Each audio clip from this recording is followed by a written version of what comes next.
And the research tells us that family caregivers experience financial strain as a result of their caregiving responsibilities at home. That's a fact. And oftentimes, because of this commitment, it's not that uncommon for caregivers to have to withdraw from the workforce or at least minimize their participation. Yeah, all the time. On top of all of this, this is a busy group of people who don't have time to be surfing page after page after page of government websites to try to determine whether they might be eligible for some type of tax credits. Could you try to demystify, or at least sort of simplify for us, what tax credits are available to family caregivers and the eligibility process? I'll be happy to do that. And you're absolutely right about what it is that is the roadblock, because when we ask families, we have discussions with them, we tell them things that need to be done, we propose how they might be done, and it's clear to them they should be done. And then when we contact them again later, consistently it's the fact, oh, well, I've just been too busy caregiving. That's just it, right? That's that simple. I think the simplest way to start would be to discuss the caregiver tax credit and the disability tax credit. And of course, they're somewhat related, obviously. The caregiver credit is modest credit. If you're using it presently, it would be, for 2019, it would be on line 30450 of a tax return. And if it's not on that line, then you're not using it. And what it does, if it's applicable, is it saves the taxpayer who has to pay taxes $1,000 a year. And it's applicable to spouses and to children, adult children over 18, siblings over 18. And the problem with the spousal side of it is that it does apply, but it's eroded by the income of the person that you're taking care of. And if that person happens to have old age security and guaranteed income supplements, and perhaps some split pension income, or perhaps their own modest CPP, well, they're generally going to not get any real benefit, because that income erodes the credit, and at the end of the day, there's very little left to be used by the caregiver. For family children and brothers and sisters, for example, who are under 18 to 65, if they're on ODSP benefits, provincial disability benefits, then they're probably receiving in the range of $14,000 and a year, and their caregiver will in fact still receive largely $1,000. So there may be some small benefit to spouses. It's certainly worth looking at and doing and seeing what results from it, no question about that. But it's affected by the income of the person who's being taken care of. This credit was broadened in an excellent way in 2017, because until then, the person that for whom you were giving care had to reside with you,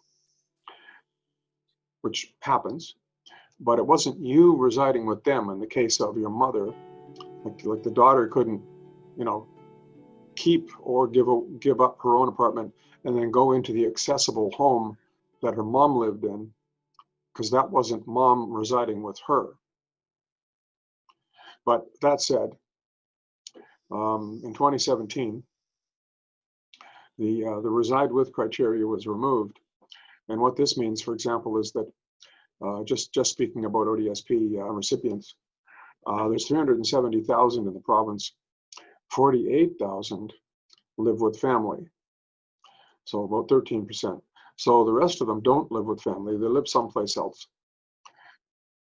Well, starting in 2017, that caregiver credit became available to the family with whom the child did not reside.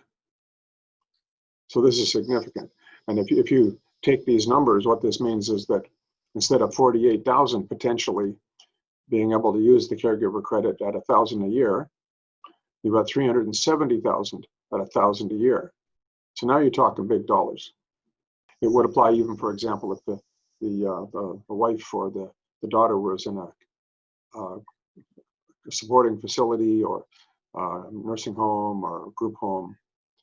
And as of right now, we can backfile this a total of 10 years, but only 3 if it's for the period when they're not residing with family.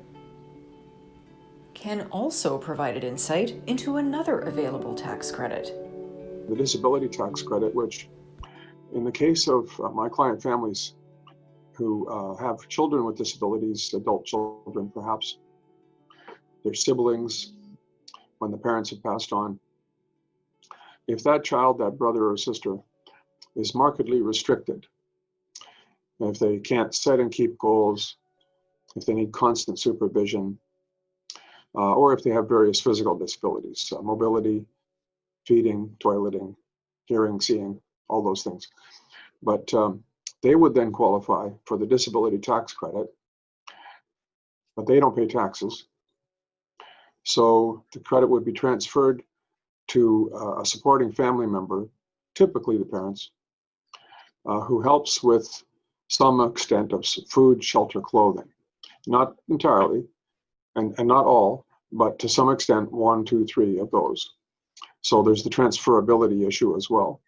But in a perfect world, which is one we often find, we do a 10-year backfiling, and this means that the tax-paying parent or sibling recaptures about $16,000, and then they save $1,600 going forward each year. So with the 2, that's $2,600. It's a start, something. And if you happen to have a sibling or a child that's under 49, you can set up a registered disability savings plan for the child if they are approved for the disability credit. And if someone, parent, contributes $1,500 a year for 20 years up until they're 49, then the government puts in a $3,500 grant and a $1,000 bond every year, $4,500.